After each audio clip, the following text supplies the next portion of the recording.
Hi friends nonveg சுவையில சைவ உருளைக்கிழங்கு பாயா ரொம்ப சிம்பிளா குயிக்கா குக்கர்ல எப்படி செய்யறதுன்னு தான் இன்னைக்கு நான் உங்ககிட்ட ஷேர் பண்ண போறேன்.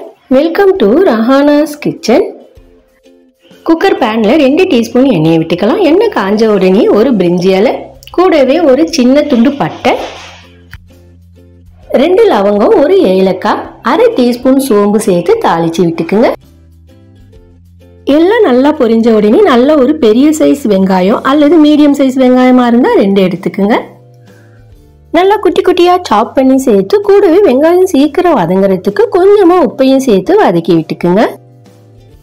வெங்காயம் நல்லா செவக்க வதங்கணும்னு அவசியம் இல்லை, ஜஸ்ட் லைட்டா கலர் சேஞ்ச் ஆனா போதும். இந்த வெங்காயம் வதங்கி வரத்துக்குள்ள இன்னொரு பக்கம் பாயாக்கு தேவையான ஒரு பேஸ்ட்டை அரைச்சி எடுத்துக்கலாம்.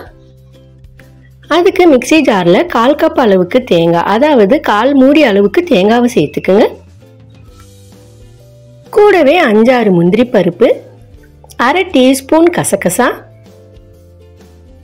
1/2 டீஸ்பூன் சோம்பு, 1 டேபிள் ஸ்பூன் பொட்டுக்கடலை, பச்சை மிளகாய் 2 அல்லது 3 சேர்த்துக்குங்க. காரம்னு இந்த ரெசிபிக்கு பார்த்தோன்னா அந்த பச்சை மிளகாய் தான், அதனால உங்கள் காரத்துக்கு ஏற்ற மாதிரி நீங்கள் பச்சை மிளகாவை சேர்த்து விட்டுக்குங்க. கொஞ்சமாக கொத்தமல்லி தழை, கொஞ்சம் புதினா தழையை சேர்த்து கொஞ்சம் தண்ணியை விட்டு நல்லா ஃபைன் பேஸ்ட்டாக அரைச்சி எடுத்துக்குங்க. அடுத்து வெங்காயம் லைட்டாக நிறம் மாறி வந்துருச்சு. ஒரு தக்காளியை குட்டி குட்டியாக கட் பண்ணி சேர்த்துக்குங்க. கூடவே கொஞ்சம் கொத்தமல்லி தழை, புதினா தழையை சேர்த்து வதக்கி விட்டுக்குங்க. 1/4 டீஸ்பூன் மஞ்சத்தூளை சேர்த்து நல்லா சில நொடிகளுக்கு வதக்கி விட்டுட்டு அடுத்து 2 உருளைக்கிழங்கை கட் பண்ணி சேர்த்துக்குங்க. கூடவே ஒரு முருங்கைக்காவையும் கட் பண்ணி சேர்த்துக்குங்க. உருளைக்கிழங்கு முருங்கைக்காய் ரெண்டுத்தையும் நல்லா பரட்டி விட்டுட்டு கொஞ்சமா தண்ணியை சேர்த்து சில நொடிகளுக்கு நல்லா குக் பண்ணி விட்டுக்குங்க. சில நொடிகளுக்கு அப்புறம் நம்ம அரைச்சி எடுத்துருக்கிற பேஸ்ட்டை சேர்த்து விட்டு அந்த மிக்ஸி ஜாரை ஒரு 1.5 டம்ளர் அளவுக்கு தண்ணியை விட்டு அலசி அதையும் சேர்த்து விட்டுக்குங்க.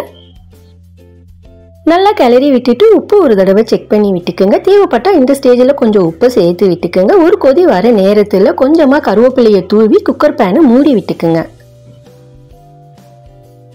அடுப்பை மீடியம் ஃப்ளேமுக்கு மாற்றி விட்டுட்டு 2 விசில் வந்தோடனே அடுப்பை ஆஃப் பண்ணி விட்டுக்குங்க.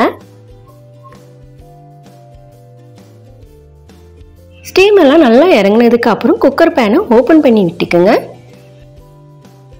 ஒரு கிளறி விட்டுட்டு கடைசியாக கொஞ்சமாக கொத்தமல்லி தழையை மேலே தூவி விட்டுக்குங்க. உருளைக்கிழங்கு பாயா சூப்பராக ரெடி ஆயிடுச்சிங்க. நெய்ச்சோறு கூட நல்லா சுட பரிமாறி விட்டுக்குங்க. நெய் சோறுக்கு மட்டும் இல்லைங்க, டிஃபன் ஐட்டமான இட்லி, தோசை, பூரி, சப்பாத்தி, இடியாப்பம் எல்லாத்துக்கும் நல்லா சுவையாக இருக்குங்க. நீங்களும் ஒரு தடவை ட்ரை பண்ணி பாருங்கள். இது வரைக்கும் நம்ம சேனலை சப்ஸ்கிரைப் பண்ணாதவங்க சப்ஸ்கிரைப் பண்ணுங்கள். பக்கத்தில் இருக்கிற பெல் ஐக்கானை கிளிக் பண்ணி சப்போர்ட் பண்ணுங்கள்.